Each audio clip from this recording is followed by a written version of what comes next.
Here I have Realme GT Neo 3, and today I'm going to show you how to turn off front camera mirroring effect on this device.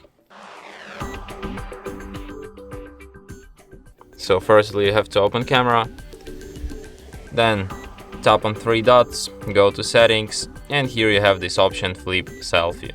So let me just for example take one photo with this feature enabled and another one with it disabled, so you can see the difference.